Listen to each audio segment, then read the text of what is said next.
ஒரு பொருளை ஒரு நிகழ்வை ஆய்ந்து பார்க்கின்ற அறிவுக்கு திருஷ்டி என்று பெயர். அதில் நம்முடைய இதற்கு முன் நடந்திருக்கின்ற நிகழ்வுகளுடைய தொகுப்பு, நம்முடைய ஊகிக்கின்ற திறன், பிறர் சொல்ல கேட்டது, தான் கற்றறிந்தது, இவற்றை எல்லாம் வைத்துக்கொண்டு இந்த நிகழ்வு இதனாலே நிகழ்கிறது, இது இதற்கு உடைய அடிப்படையாக இருக்கும் என்று நாம் எழுதுவது சாமானிய திருஷ்டி. அதே மறுக்க முடியாத, மாற்ற முடியாத, தலை சிறந்த அடிப்படையை, அந்த தத்துவத்தை விளக்கி தருவதற்கு சாஸ்திர திருஷ்டி என்று ஒரு பொருளை அடிப்படையில் நாம் நம்முடைய சிற்றறிவை கொண்டு பார்ப்பதற்கும் சாஸ்திரமாகிற பொருளுடைய கண்ணை கொண்டு பார்ப்பதற்கும் பெருத்த வேறுபாடு இருக்கும். நாம் எது சரி என்று எண்ணிக்கொண்டிருக்கிறோமோ அது தவறாக இருக்கும். எது இயல்பானது என்று எண்ணிக்கொண்டிருக்கிறோமோ அது தலை சிறந்ததாக இருக்கும். சிறந்தது என்று நாம் கருதி கொண்டிருப்பது வெகு இயல்பானதாக இருக்கும். மூன்றாவது, ஒரு பொருள் இதற்குத்தான் பயன்படும் என்று ஒரு குறிப்பிட்ட பகுதியை அறிந்திருப்பது. எண்ணிலடங்காத பல பகுதிகள், பல பயன்பாடுகள், பல நுட்பங்கள் அந்த ஒரே பொருளுக்கு இருப்பதை பார்க்க முடியும். சரியானவற்றை தவறு, தவறானவற்றை சரி என்று சாஸ்திரத்தினுடைய அறிவு நமக்கு சுட்டி காட்டிவிடும். இரண்டு, ஒரு பொருளை நாம் நுகர்ந்து பார்க்கும் பொழுது இது இயல்பு, இது சிறந்தது என்று வைத்திருக்கும். சரி தவறு வேறு, இயல்பானது சிறந்தது என்பது வேறு. சரியை சாஸ்திரனுடைய நுட்ப பார்வையானது தவறு என்று காட்டிவிடும், தவறை சரி என காட்டும். அதுபோல் இயல்பான ஒரு நிகழ்வை சிறந்தது என்றும், சிறந்த ஒரு நிகழ்வை இயல்பானது என்றும் காட்டும். எடுத்துக்காட்டாக திருப்பாவையில பார்த்தால், சாஸ்திர திருஷ்டியில, நம்முடைய சாமானிய திருஷ்டியில பார்த்தால், நாம் அவனை வேண்டுவதும் நீராடுவதும் அவனுடைய பெயர்களை படிப்பதும் போற்றுவதும் அல்ல இயல்பான ஒரு நிகழ்வு. ஐயா, நான் அன்றாடம் நீராடி வாயினால் பாடி மனதினால் சிந்திக்கிறேன் என்றால் அது உன்னுடைய கடமை செய்கிறார் என்று வரும். அவர் நம்மை இருந்து காக்கிறார் என்று சொன்னால் ஒரு சிறந்த நிகழ்வாக இருக்கும். ஆனால் ஆழமாக புகுந்து பார்த்தால், நாம் அனைவரோடும் கூடி குளிர குடைந்து நீராடுவதுதான் சிறந்த செயல் என்றும், அவன் செய்ய வேண்டியதெல்லாம் இயல்பான செயல், கடமை, இது என்ன பெரிய என்ன இருக்கிறது, செய்தானே ஆக வேண்டும் என்று சொல்வது போல தலைகீழாக இருப்பதை பார்க்கிறோம். அதனால சரியானதை சாஸ்திரம் தவறு என்றும், நாம் தவறு என்று எண்ணிக்கொண்டிருப்பதை சரி என்றும், இயல்பான நிகழ்வு என்று கருதுவதை சிறந்ததென்றும், சிறந்த நிகழ்வு என்று நாம் கருதி கொண்டிருப்பதை இது ஒரு இயல்பான நினைவென்றும் அந்த சாஸ்திரம் மாற்றி சொல்லும். இரண்டாவது. மூன்றாவது, ஒரு குறுகிய வட்டத்துக்குள் ஒரு பகுதியாக நாம் பார்க்கின்ற ஒரு பொருளுக்கு பல பகுதி, பல பரிணாம பயன்பாடுகளை சாஸ்திரம் நமக்கு காட்டித்தரும். ஒரு பகுதியாக பார்ப்பதை இது மட்டுமல்ல, இன்னும் எத்தனையோ இருக்கிறது. சரியல்ல தவறு, தவறல்ல சரி, இயல்பல்ல சிறப்பு, சிறப்பல்ல இயல்பு, இது மட்டுமல்ல இன்னும் பன்முகம் என்று இந்த ஐந்தையும் காட்டித் தருவதனால்தான் சாஸ்திரத்துக்கு சூக்ஷ்ம தர்ஷினி என்று பெயர். நுட்பமாக இருக்கக்கூடிய பொருள்களை நுண்ணுயிர் நோக்கி என்று வைத்திருக்கிறார்கள் ஆய்வுக்கூடங்களில். அதுபோல உலகத்தில் இருக்கின்ற தத்துவங்களுக்கெல்லாம் நுட்ப நோக்கியாக இருப்பதற்கு சாஸ்திரம் என்று பெயர். அந்த சாஸ்திரத்தின்படி பார்க்கும் பொழுது அடிப்படை கருத்துக்கள் மாற்றி அமைக்கப்படும். எடுத்துக்காட்டாக இன்றைக்கு பொருத்தமாக சொல்ல வேண்டும் என்றால், பிறப்பு ஒரு முறை, இறப்பு ஒரு முறை என்று அனைவரும் சொல்லுவோம் இல்லையா? ஒரு முறைத்தான் பிறக்கிறோம், ஒரு முறை தானே இறக்கிறோம், மறுபடியும் இறந்து பிறப்பது வேறு. வாழ்க்கையில் ஒருவன் ஒரு முறை பிறக்கிறான், ஒரு முறை இறக்கிறான். ஆனால் சாஸ்திரத்தினுடைய நுட்பத்தில் பார்க்கும்போது பல முறை பிறந்து பிறந்து பல முறை இறக்கிறான். எப்படி? அத்தியமே சபலம் ஜென்ம சுப்ரபாதா சமேரிஷா என்று அக்ரூர் சொல்லுகிறார். கண்ணனை காண புறப்படும் பொழுது இன்றைக்கு தான் எனக்கு பிறப்பு ஏற்படுகிறது, அன்று நான் பிறந்திலேன், பிறந்த பின் மறந்திலேன் என்கிறார். இரண்டாவது, ஒருவர் மறையினுடைய அடிப்படையின்படி மந்திரோபதேசம் என்றிருக்கின்ற நுண்பொருளை வாங்குகின்ற பொழுது, முப்புரி நூல் அணியும் பொழுது அவர்களுக்கு இரண்டாவது பிறப்பு ஏற்படுவதாக பார்க்கிறோம். சங்கொடு சக்கரங்களை ஒட்டிக்கொண்டு ஒரு ஆசானை அடையும் பொழுது, அது வைதிக ஜென்மம், இது வைஷ்ணவ ஜென்மம். ஒருவன் வைதிகனாக பிறப்பெடுக்க வேண்டும் என்றால் முப்புரி நூலை அணிந்து மந்திரத்தை உபதேசம் பெற வேண்டும். 24 எழுத்தினை பற்றி முப்புரி நூலை ஏற்றுக்கொண்டால் வைதிக பிறப்பு. 3 மந்திரங்களையும் அந்த 24இல் 3இல் ஒரு பகுதியான 8 எழுத்தையும் ஏற்றுக்கொண்டால் 8 எழுத்து, அந்த 8 எழுத்தினுடைய பிற பிரிநூல்களாக இருக்கின்ற துவயம், அதனுடைய விரிவான சரமம், இந்த 3ஐயும் ஏற்றுக்கொண்டு விட்டால் அவனுக்கு வைணவ ஜென்மம், அது அவனுக்கு மறுபிறப்பு. அதே போல் உயர்ந்த நாட்டுக்கும் நமக்கும் அனைவருக்கும் நல்லது பயக்கின்ற சிறந்த செயல்களை தொடங்கினால் அது அவர்கள் கல்வி கற்க நுழைந்து விட்டால் அது ஒரு புதுப்பிறவி. கற்றுவிட்டு திரும்பி வந்தால் அவன் ஒரு புதுப்பிறவி. திரும்பி வந்தவன் ஒரு தொழில் தொடங்கினால் ஒரு புதுப்பிறவி. அவன் வாழ்ந்து அதில் ஒரு நிலைநாட்டி விட்டால் அது ஒரு பிறவி. ஆக வாழ்க்கையிலே இம்மையிலும் சரி, ஆன்மீக அருள் வாழ்க்கையிலும் சரி, ஒவ்வொரு நிலைகளையும் ஒரு பிறப்பாக சொல்வது. ஒருவன் பலமுறை பிறக்கிறான், பலமுறை இறக்கிறான். நல்லோர் இணக்கம் பிறப்பு, பிரிவதென்பது இறப்பு. மந்திரத்தை ஏற்பது என்பது பிறப்பு. அந்த ஒலிகளையோ அல்லது பொருளையோ மறப்பது, அது எல்லாம் தெரிந்து கொள்ளாமல் வாழ்வது என்பது இறந்து வாழ்வது. ஆக இருந்தும் இறப்பது இறந்தும் வாழ்வது என்ற வாழ்க்கையில பிறப்பு இறப்பு என்பதற்குரிய அடிப்படைகளை அமைத்து பல விகிதங்களை ஏற்படுத்தியிருக்கிறார்கள். நாம் பார்க்கும்போது ஒரு முறை பிறந்தோம் ஒரு முறை இறக்குறோம் என்று இருந்தாலும் இந்த நுட்பக்கடையில் பார்த்தால் பல வகையான பிறப்பிறப்புகள். எடுத்துக்காட்டாக ஒருவன் ஒரு மிகப்பெரிய அவலத்திலே சிக்கிக் கொள்கிறான். ஒரு பேருந்திலே சொல்லும் பொழுது பெருத்த மோதல் ஏற்பட்டு அவன் இறந்து பிழைக்கிறான். அப்பொழுது என்ன சொல்கிறான்? இன்று நான் மறுபிறவி எடுத்து வந்திருக்கிறேன் என்று சொல்கிறான். அப்பொழுது ஒருவன் ஒரு நோயினாலேயோ ஒரு பெரிய அவலத்திலேயோ ஒரு பெரிய பழியிலேயோ பெரிய சிக்கலிலேயோ பெரிய உளைச்சலிலேயோ ஏதோ ஒரு பெரிய மனச்சிதைவிலேயோ இருந்து மீண்டு வரும் பொழுது அந்த மீண்டு வருகின்ற நாளை பிறந்த நாள் என்று சொல்கிறார். அதனால் பிறப்பு இறப்பு என்பது நமக்கு மட்டுமல்ல, ஆண்டுக்கு பிறப்பு இருக்கிறது, புத்தாண்டு என்று சொல்கிறார்கள். உலகத்திற்கு பிறப்பு இருக்கிறது, உகாதி என்று சொல்கிறார்கள். இந்த கல்பம் தோன்றிய நாள் என்கிறார்கள். கண்ணன் பிறந்த நாள் என்று சொல்கிறார்கள். பெரியவர்களுக்கெல்லாம் பிறந்த நாள் பெருநாள். பெரிய நிகழ்வுகள் எல்லாம் நாட்டுக்கு விடுதலை கிடைத்த நாள், இந்த நாடு குடியரசான நாள் என்று இவற்றை வைத்துக் கொண்டு பெரிய நாள் என்று வருடம் கொண்டாடுவதை பார்க்கிறோம். அதுபோல பிறந்த நாள் என்பது ஒருவருக்கு பிறப்பிருப்பது போல ஒரு கொள்கைக்கு, ஒரு கொள்கை வீரருக்கு, ஒரு தலைவருக்கு, ஒரு நாட்டுக்கு, நாட்டின் நிகழ்விற்கு, காலத்திற்கு, பொழுதுக்கு, இப்படி ஒவ்வொரு பிரிவுக்கும் ஒரு பிறந்த நாள் இருக்கிறது. அந்த பிறந்த நாளிலே ஒவ்வொன்றிலும் ஒவ்வொரு நன்மை ஏற்படுகிறது. எப்படி என்றால் நம்முடைய பிறந்த நாளிலே என்ன ஏற்படுகிறது? ஒருவர் கேட்டார், என்னுடைய பிறந்த நாள் என்றால் எதை கொண்டாடும் அளவுக்கு என்ன செய்து விட்டோம் என்று ஒருவர் கேட்கிறார். அதுக்கு பெரியவர்கள் சொல்வது, ஒவ்வொரு பிறந்த நாளிலும் அதை நாம் கொண்டாடுகிறோமோ இல்லையோ அது வேறு விட, மழையை நாம் மழை நீரை சேமித்து வைத்துக் கொள்கிறோம் என்பதை பார்த்து விட்டால் அந்த முகில் மழையை சொரிகிறது, அது சொரிந்து கொண்டிருக்கிறது. நீ சேமித்து வைத்தாலும் சேமித்து வைக்காவிட்டாலும் மழை உரிய பொழுதிலே பெய்து கொண்டிருக்கிறது. அதுபோல் பிறந்த நாளை உணர்ந்தாலும் கொண்டாடினாலும் கொண்டாடாவிட்டாலும் அந்த பிறந்த நாள் என்று எப்படி நமக்கு தெரியும்? வாரம் ஒரு முறை விடுமுறை என்று வைத்திருக்கிறார்கள். அதாவது வாரத்திற்கு சனிக்கிழமை என்று சொன்னால் அன்று சம்பளம் தரும் நாள் என்று வைத்திருக்கிறார்கள். அப்பொழுது ஒரு நிகழ்விலிருந்து பின்வாங்குவதற்கு விடுமுறை என்றும் ஒருவருக்கு ஒரு ஊட்டத்தை கொடுப்பதற்கு சம்பள நாள் என்று வைப்பது போல ஆண்டுக்கு ஒரு முறை வருகின்ற நம்முடைய பிறந்த நாள் என்பது ஆண்டவன் கொடுக்கின்ற அருளாகிற சம்பள நாள். அதை நாம் புரிந்து கொண்டாடினால் அந்த சம்பளத்தை பயன்படுத்தி உரிய முறையில் செலவு செய்வதாக, புரிந்து கொள்ளாவிட்டால் அப்பொழுதும் அந்த சம்பளம் இருந்து கொண்டிருக்கிறது, அது வீணாக பெட்டியை தூக்கி கொண்டிருக்கிறது. புதைத்து வைத்து பாடுபட்டு தேடி புதைத்து வைத்து போகும் கேடு கட்ட மாநிலகாடு என்று சொன்னபடி எத்தனையோ பாடுபட்டு இந்த மனித பிறவி அடைந்திருக்கும்.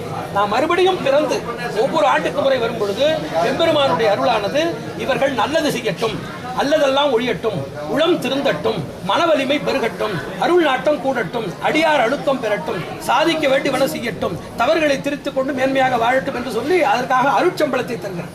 அந்த நல்ல நாளிலே அந்த சம்பளத்தை பட்டுவாடா என்பார்கள் அல்லவா? பட்டுவாடா என்று சொன்னால் ஒவ்வொன்றும் எதற்கு எவ்வளவு அளிக்க வேண்டுமோ பிரித்து வழங்குவது. அந்த பிரித்து வழங்குவதற்குரிய ஒரு அருள் அமைப்பை தான் ஜென்மதினோத்சவம் என்று சொல்கிறார்கள். அந்த தானங்களை செய்து, தர்மங்களை செய்து, வழிபாடுகளை செய்து, இப்படி அந்த அருட்சம்பளத்தை பட்டுவாடா செய்வதை விட்டுவிட்டு எங்கேயாவது திரைப்படத்துக்கு செல்ல வேண்டியது, இல்லை என்றால் கடலோர கரையில் சென்று மணலில் ஆடி ஓடி ஓய்ந்து விட்டு அன்று வந்து படுத்து விடுவது, அல்லது உறவினரோடு கூடி யாரோடு கூடி இருந்தால் நமக்கு எல்லாம் கட்டுவிடுமோ அவர்களோடு கூடி கழுக்கை விடுவது. அதனால் பிறந்த நாள் என்பது ஒரு அருட்சம்பளம். அந்த அருட்சம்பளத்தை நம்முடைய நலிவு, மலிவு, இழப்பு இவைகளெல்லாம் ஈடு செய்வதற்கு அதை பயன்படுத்திக் கொள்ள வேண்டும். அது எம்பெருமான் நமக்கு வழங்குகின்ற நட்டை ஈடு. இதையெல்லாம் நீ இழந்து விட்டாய், சரி இந்த ஒரு முறை வழங்கி பார்க்கிறேன், இந்த முறையாவது நீ திருந்தி வருவாயா, திறம்பட செயல்புரிவாயா என்று நம்மை கேள்வி கேட்பது போல அவன் வழங்குகிறான். அதுபோல நம்முடைய பிறந்த நாளை போல உலகமெங்கும் கடைபிடிக்கின்ற ஒவ்வொரு பிறந்த நாளுக்கும் அந்தந்த நாட்டினுடைய பிறந்த நாளுக்கும் ஒரு நன்மை உண்டு. இது இரண்டு விதமாக இதை பிரித்து சொல்வார்கள். இரண்டு வகையாக பெரியவர்கள் அடிப்படையாக வைத்திருக்கிறார்கள். ஒன்று ஒரு ஆற்றலோடு கூடிய உணர்வு, இரண்டாவது உணர்வினாலே ஆற்றல் பெறுவது.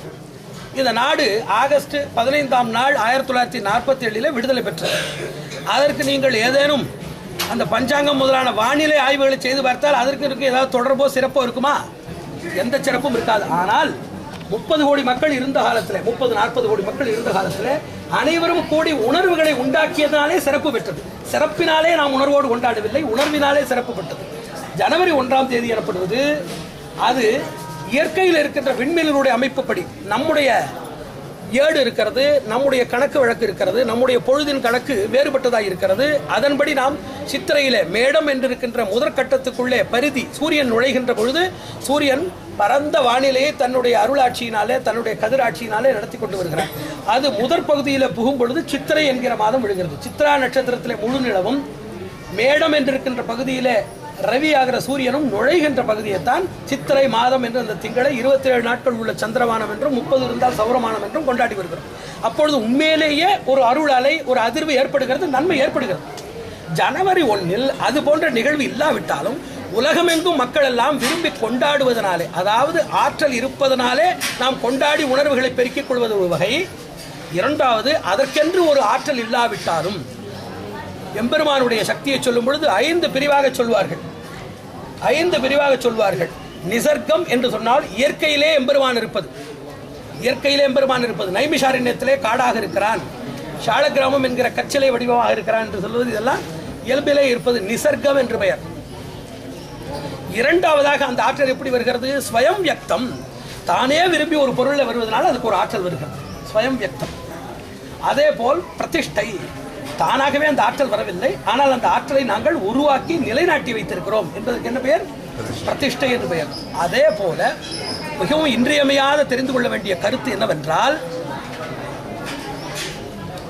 அனுஷ்டான சாதனானி என்று வைத்திருக்கிறார்கள். ஒரு இடத்துல பிரதிஷ்டை செய்யவில்லை அல்லது ஸ்வயம் வியக்தமாக எம்பெருமான் தானே உருவெழுந்த சோதியாக அவ்விடத்துல இல்லை. இருந்தாலும் அந்த இடத்துல அடியார்கள் வந்து தோத்திர பாராயணங்களையும் வேள்விகளையும் தன்னுடைய அனுஷ்டானங்களையும் செய்து வந்து கொண்டே இருந்தால், ஒரு நூற்றாண்டு 2 நூற்றாண்டில் பல்லாயிரக்கணக்கான அறிஞர்கள், அருளாளர்கள், அடியார்கள் எல்லாம் வந்து தொடர்ந்து ஒன்றை ஒரு இடத்துல செய்து கொண்டே இருந்தால் அந்த இடம் கோவிலாகும். இறுதியில் என்ன தெரியுமா? ஸ்ரத்தாபிமானம். ஒன்றை நம்பிக்கையோடு ஆயிரக்கணக்கான மக்கள் நூற்றுக்கணக்கான ஆண்டுகள் திரும்ப திரும்ப திரும்ப நம்பி போய்கொண்டே இருந்தால், விழுந்து வணங்கி கொண்டே இருந்தால் அதற்கென்று ஒரு ஆற்றல் உண்டாகும்.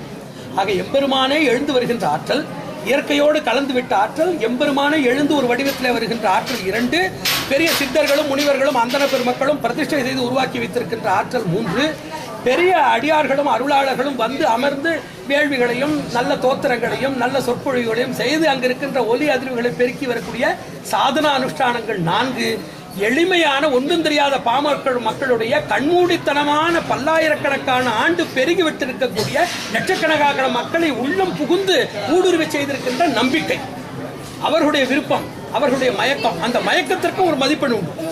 எம்பெருமானுடைய கருணை என்ன பெயர்? அளப்பெரும் கருணை. என்னால் என்ன?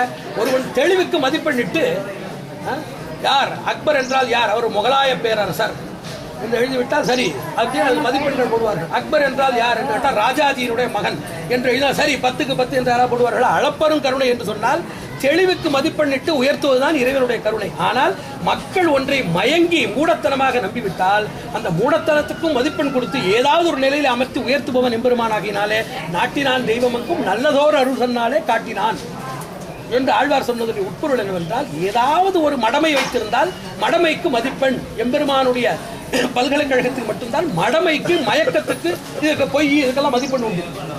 அதனால மிகவும் அடிப்படையான கருத்து மக்களுடைய நம்பிக்கை. ஜனவரி 1ஆம் தேதி என்பது நாம் இங்கு நினைப்பதை விட உலகம் முழுவதும் இருக்கின்ற மக்கள் அனைவரும் அன்று உவகை அடைகிறார்கள். அன்று ஆண்டு பிறந்து விட்டதாக அவர்கள் நினைக்கிறார்கள்.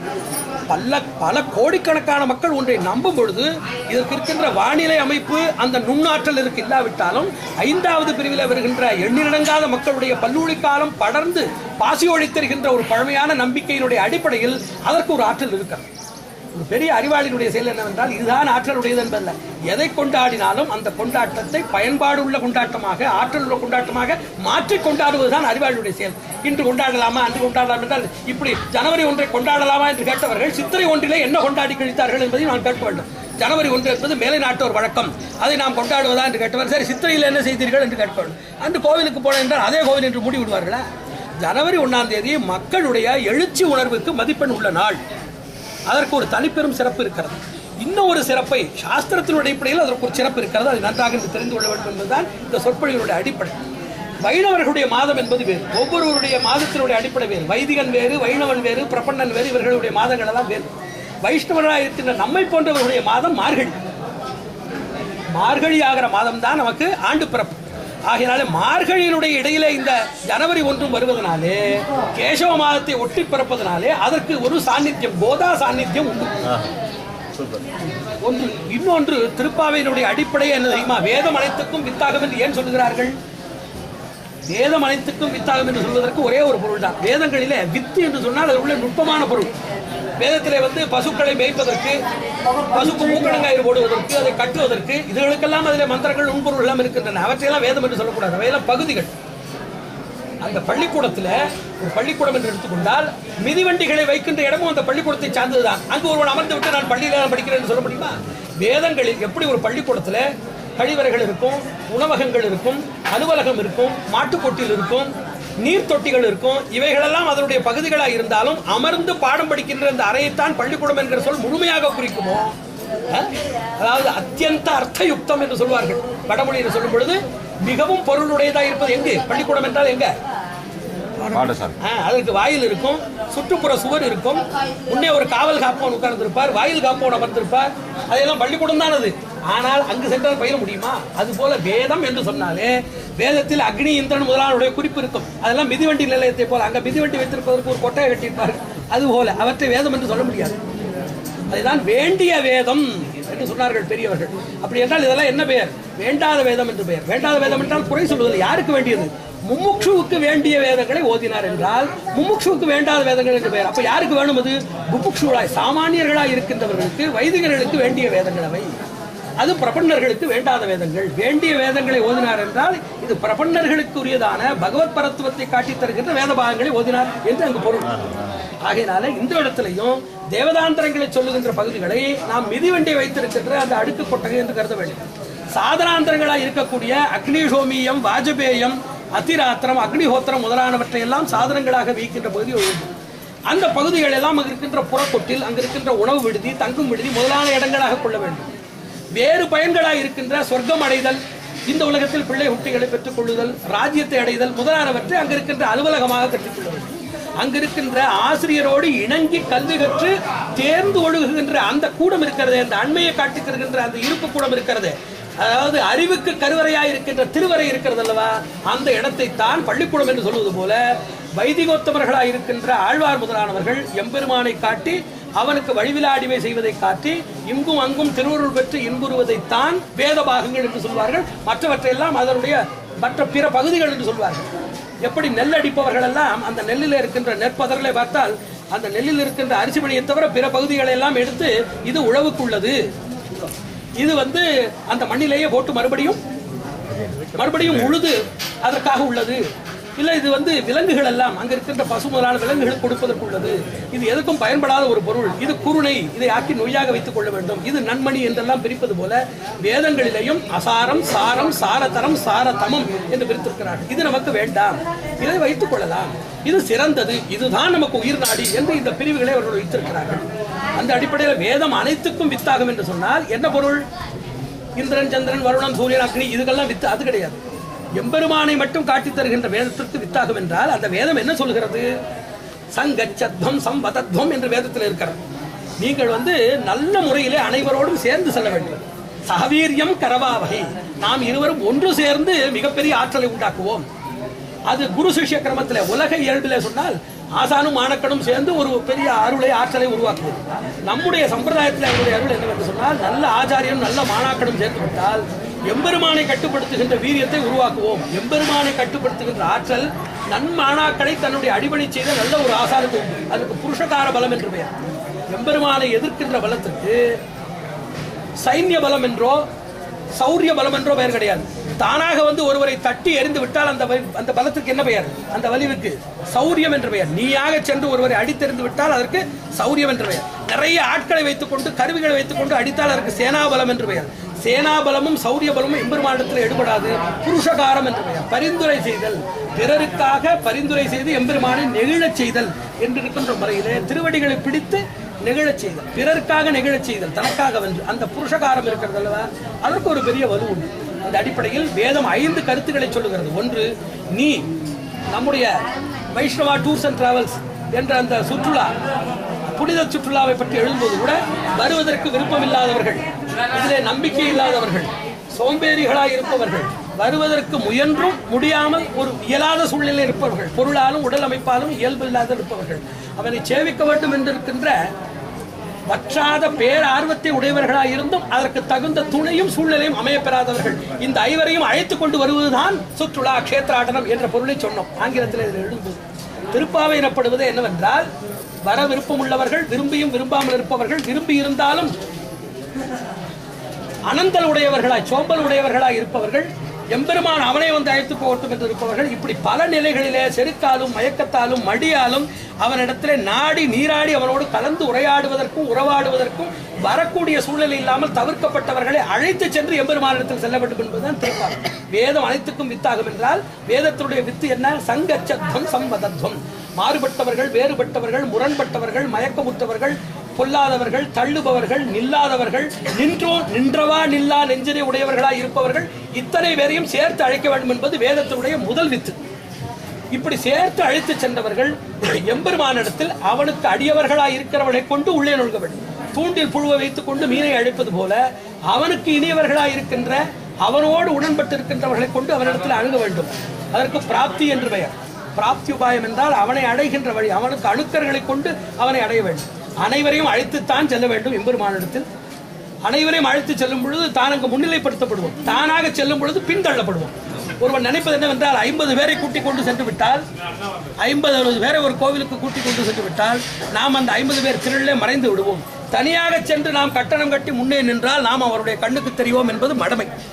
பலரை அழைத்து சென்று எம்பெருமானுடைய திருவடி முன் சேர்ப்பவன் தான் எம்பெருமானுக்கு தனியாக தெரிவான். தனியாக வந்து முகத்தை முன்னிட்டுக் கொண்டு கட்டணத்தினாலே அண்மை பெற்றிருப்பவன் எம்பெருமானுக்கு மிகவும் பிற்பட்டு ஏதோ அந்த வாயிலுக்கு தள்ளி எங்கோ தங்கும் விடுதியடியில் அமர்ந்திருப்பதாகத்தான் கருதப்படுவான். அதனால் அனைவரையும் அழைத்து செல்ல வேண்டும் என்பது வேதத்துடைய முதல் வித்து. அவனுக்கு இனியவர்களாய் இருக்கிறவர்களை கொண்டு அவனை அடைய வேண்டும். தது விஜயானார்த்தம் சகுருமேவாபிக்தே சமித்பாணி ஸ்ரோத்ரியம் பிரம்மனிஷ்டம் என்கிற வேத வாக்கியத்தினுடைய பொருளாக அதற்கு வழிகாட்டுபவர்களாய் இருந்து அந்த அறியாமையை போக்கி அவனுக்கு இனியவர்களாய் அவனுக்கு அண்மையாய் இருக்கின்றவர்களை கொண்டு அவர்களை அணுக வேண்டும் என்பது இரண்டாவது. அப்படி அவனை கண்டவுடனே தன்னுடைய எல்லா புலன்களும் மகிழுமாறு, தன்னுடைய வினைகள் எல்லாம் அருமாறும், தன்னுடைய ஆசை காதலெல்லாம் பொங்கி திளைத்து ஊறுமாறும் அவனை துதி செய்து போற்ற வேண்டும். அவனை போற்றுவதுதான் பெருமை என்று. நான்காவதுக்கு அதுக்கு ஸ்துதி என்று பெயர். நான்காவதுக்கு அபியர்த்தனம் என்று பெயர். அவனிடத்துல அவனுடைய கைங்கரியத்தை, அவனுக்கு எப்பொழுதும் உறவாய் இருக்கின்ற அந்த பெருமையை, சிறு பெருமையை கேளாமல் பெரும் பெருமையை கேட்டு பெற வேண்டும் என்பது 4. ஐந்தாவது, பெற்ற பெருமையை அனைவருக்கும் ஓதி அனைவரும் வையத்துள் வாழ்வாங்கு வாழ வேண்டும், எங்கும் திருவருள் பெற்று இன்புற வேண்டும் என்று செய்வதற்கு சித்தி என்று பெயர். ஆக சங்கோஷ்டி என்பது அனைவரையும் அழைத்து செல்ல வேண்டும். அழைத்து சென்று அவனுக்கு அண்மையிலே இருப்பவர்களை கொண்டு உள்ளே புக வேண்டும். பிராப்தி. பிராப்தியிலே உள்ளே புகுந்தவன் அவனை போற்ற வேண்டும், அதற்கு ஸ்துதி. தன்னுடைய கதையை சொல்லாமல் அவனை போற்ற வேண்டும், அதற்கு ஸ்துதி என்று பெயர். 2 இருக்கிறது, விஜப்தி ஸ்துதி என்று. தன்னுடைய கதை பிரதாபங்களை சொல்லுவதற்கு விஜப்தி என்றும், அவரை பற்றி சொல்லுவதற்கு ஸ்துதி என்று பெயர். அந்த துதியை செய்ய வேண்டும். 3. துதி செய்த உடனே மனமகிழ்ந்திருக்கின்ற எம்பெருமானிடத்தில் அவனையே பெற்றுக்கொள்ள வேண்டும் என்பது அபியர்த்தனம். பெற்ற அந்த பெருமையை எல்லாருக்கும் சொல்லி அனைவரும் பெரும்படி செய்து அனைவரையும் வாழ்த்தி தானும் வாழ்ந்து காட்ட வேண்டும் என்பதற்கு சித்தி என்று பெயர். இந்த 5 தான் வேதத்துடைய வித்து. இந்த 5ஐயும் காட்டித் தருவதனால் தான் திருப்பாவை வேதம் அனைத்துக்கும் வித்தாகும் என்கிறார்கள். இந்த ஜனவரி 1ஆம் தேதி எப்பொழுது பிறந்தாலும் பார்த்தீர்கள் என்றால் எப்பொழுது பிறக்கும் தெரியுமா? அனைவரையும் அழைத்து கொண்டு அந்த வாயிலுக்கு வருகின்ற எல்லையிலங்களிலே வாயிலுக்கு வந்து வாயில் காப்பவனை தட்டி எழுப்புகின்ற நாயகனாய் நின்ற, வாயில் காப்பானை கடந்து நந்தகோபர் முதலானவர்களை, யசோதை முதலானவர்களை எழுப்புகின்ற அம்பரமே, பிறகு நப்பிண்ணையை வந்து புருஷகார பூதையை வந்து எழுப்பி அழைத்து செல்லக்கூடிய உந்துபதகளில் இப்பொழுதுதான் பிறக்கும். இது வந்து இயற்கையிலே அமைந்தது. எப்பொழுது ஜனவரி பிறந்தாலும் அந்த ஜனவரி மார்கழி மாதத்தினுடைய திருப்பாவை நோன்புடைய கருவாய் இருக்கின்ற அனைவரையும் அழைத்து சென்று வாயிலே செல்வது சாமீபியம், அதிசாமீபியம், அத்தியந்த சாமீபியம். அனைவரையும் அழைத்து சென்று வாயிலுக்கு செல்வது சாமீபியம். வாயிலுக்குள்ளே நுழைந்து சென்று நந்தகோபர் யசோதை முதலான பெரியவர்களை எழுப்பி சொல்வது அதிசாமீபியம். உள்ளே சென்று நப்பினுடைய பள்ளியறைவு சென்று அவனை எழுப்பி அவனை அழைத்து வர சொல்லுவது என்பது அத்தியந்த சாமீபியம். இந்த 3 நாட்களை ஒட்டித்தான் மார்கழி மாதத்திலே ஜனவரி 1 பிறக்கிறது என்பதுதான் இதனுடைய நுட்பம். அது ஜனவரி 1ஐ உருவாக்கியவர்களுக்கு தெரியாது. இயல்பிலேயே அமைந்த நன்மை. நல்லதை செய்யும் பொழுது நன்மையை, நல்லதை செய்யும் பொழுது நல்லது ஏற்பட வேண்டும் என்றே பார்த்து பார்த்து செய்கின்றவற்றில் ஏதாவது ஆபத்து வரும். அதுபோல ஆகாமல் போகட்டும் என்று கங்கணம் கட்டி கொண்டு செய்தாலும் அதில் ஒரு நல்லது விளைந்தது. நமக்கு விளைந்த நல்லது, நமக்கு எம்பெருமானிடத்திலே சாமீபியம், அண்மை, பேரண்மை, தனிப்பேரண்மை, இந்த 3ஐ உருவாக்கி தருகின்ற இந்த 3 நாட்களில் ஜனவரி 1 பிறக்கிறது. நம்மை பொறுத்தவரை ஜனவரி 1 என்பது கோதா உற்சவம் என்கிற மார்கழி நோன்பிலே எம்பெருமானுக்கு அண்மையிலே போவது. அதை நாம் இன்று கொண்டாடி மகிழ்வோம். நாராயணர்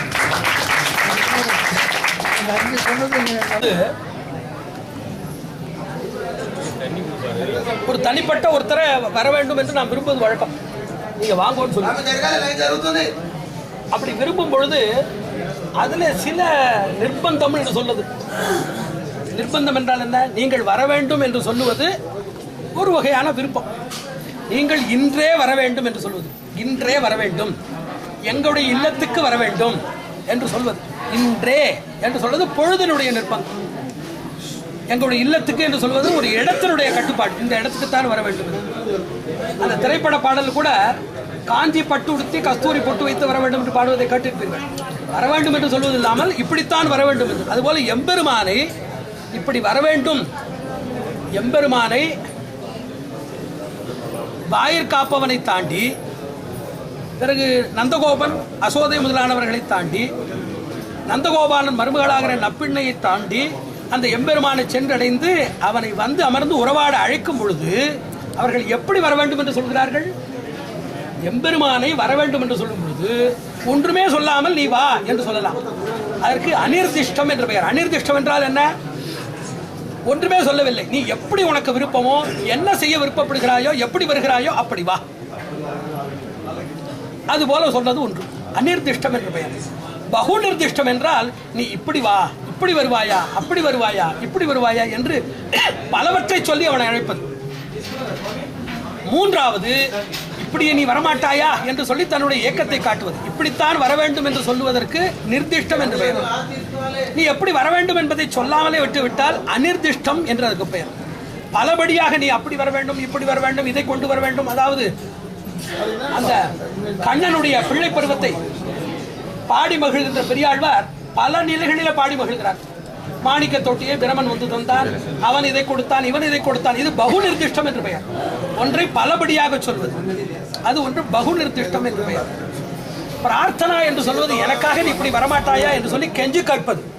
பிரார்த்தனா எனப்படுவது எனக்காக இப்படி வந்து என்னை நீ மகிழ்விக்க மாட்டாயா என்று கெஞ்சி கேட்பது.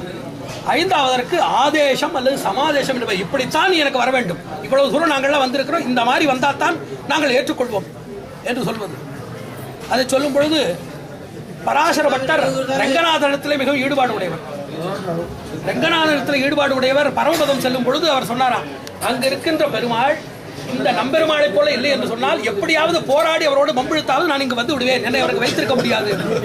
அதனால் இப்படி இருந்தால் தான் எனக்கு வேண்டும் என்று சொல்வதற்கு ஆதேசம் அல்லது சமாதேசம் என்று பெயர். மறுபடியும் இப்படி வந்தால் பரவாயில்லை என்று சொல்வது, இப்படி வந்தால் உகப்பு என்று சொல்வதற்கு நிர்திஷ்டம்.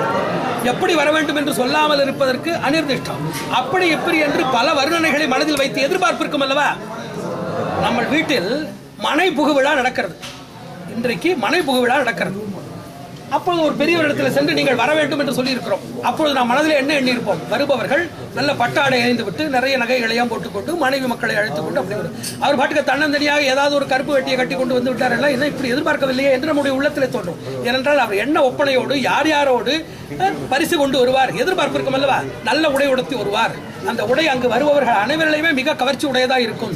அல்லது பரிசு கொண்டு வருவார், அல்லது மிகப்பெரிய ஒரு ஊர்தியில வந்து இறங்குவார், உறவினர்களை அழைத்துக் கொண்டு வருவார். ஏதாவது எதிர்பார்ப்பு இருக்கும் அல்லவா? அதுபோல எம்பெருமான இடத்திலையும் ஆகாங்ஷா எதிர்பார்ப்பு இருக்கும். எதுவும் இல்லாதது அநிர்திஷ்டம். இதுதான் வேண்டும் என்று விரும்பி இருப்பதற்கு நிர்திஷ்டம். பல வடிவமாக நீ அப்படி வர வேண்டும், இப்படி வர வேண்டும், சலங்கை கட்டி வர வேண்டும் என்றெல்லாம் பலவற்றை சொல்கிறார் அல்லவா? ஆடி வர வேண்டும், பாடி வர வேண்டும், குழல் ஊதி வர வேண்டும் என்று 10 வடிவங்களை சேர்த்து சொல்வது பகு நிர்திஷ்டம் என்று பெயர். எப்படியாவது வந்து எங்களை இந்த வடிவத்திலே நீ என்னை காப்பாற்ற மாட்டாயா, என்னை மகிழ்விக்க மாட்டாயா என்று கேட்பதற்கு பிரார்த்தனா என்று பெயர். இப்படித்தான் வர வேண்டும் என்பதற்கு ஆதேச சமாதேசம் என்று பெயர். இப்படி எம்பெருமானை வாயிற்காப்பானை கடந்து, யசோதை நந்தகோபர்களை கடந்து, உந்துமத கடித்தனாய் இருக்கின்ற நந்தகோபாலன் மருமகளாகிற நப்பிண்ணையை கொண்டு எம்பெருமானை பார்த்தவர்கள் இப்படித்தான் வர வேண்டும் என்று ஆதேசம் விடுகின்ற பாசுரத்திலே மாறி முளைமுழஞ்சில் மண்ணி குழந்திருக்கும் சீரிய சிங்கம் அறிவுற்றத்தை விழித்து வேறு மயிர் பொங்க வெப்பாடும் பெருந்துதறி மூரினமிழ்ந்து முழங்கி புறப்பட்டு போதருமா போல நீ பூவை பூவண்ணா உன் கோயில் நின்னும் இங்களே போந்தொருளி கோப்புடைய சீரிய சிங்காசனத்தை வந்து யாமந்த காரியம் ஆராய்ந்து அருள். நீ வெளியில் இருந்து வருவது என்பது உன்னுடைய விருப்பம். கூப்பிட்டால் வெளியில் வந்துதானாக வேண்டும். நன்றாக தெரிந்து கொள்ளுங்கள். 4 சொல்லுகிறார், 4 நிலைகளை சொல்லுகிறார். போதருமா போலே நீ பூவை பூவண்ணா உன் கோவில் என்றும் இங்கனே போந்தொருளி கோப்புடைய சீரிய சிங்காசனத்தை அமர்ந்து யாமந்த காரியம் ஆராய்ந்து அருள். இந்த 3 இறுதியில் இருக்கின்ற 3 அவனுடைய விருப்பம். இந்த முதலில் சொன்ன 1 அவனுடைய உத்தரவு, கோபிகளுடைய உத்தரவு. ஏனென்றால் கூப்பிடும் பொழுது அங்கிருந்து வெளியே வந்துதான் ஆக வேண்டும். உன் கோவில் என்று இங்கனே போந்தருளி என்றால் இவர்கள் கூப்பிடும் பொழுது கோவில் என்றால் அவர்கள் இருக்கின்ற இடம், அந்த பள்ளிக்கட்டு, அந்த இடத்திலிருந்து வெளியே வர வேண்டும் என்று சொன்னது. சொல்லாமலே வரத்தானே போகிறார். வந்தவர் சிங்காசனத்தில் அமரத்தானே போகிறார். அமர்ந்தவர் நம்ம சொல்லுவதை ஆராய்ந்து அருளத்தானே போகிறார். ஆக வெளியே வருவதும் கோவிலின் இங்கனே போந்தருளுவதும் சீரிய சிங்காசனத்தை அமர்வதும் காரியம் ஆராய்ந்து அருள்வதும் இயல்பாக நடக்கும் சொல்லாவிட்டாலும், ஆனால் எதை போல மூரிலிருந்து முழங்கி புறப்பட்டு போதருமா போலேதான் நீ வர வேண்டும் என்று சொல்கிறார்கள். ஆக அகோபிலத்தில் உள்ள எம்பெருமானுக்கு தான் மங்களாசாசனம் ஜனவரி 1ஆம் தேதி.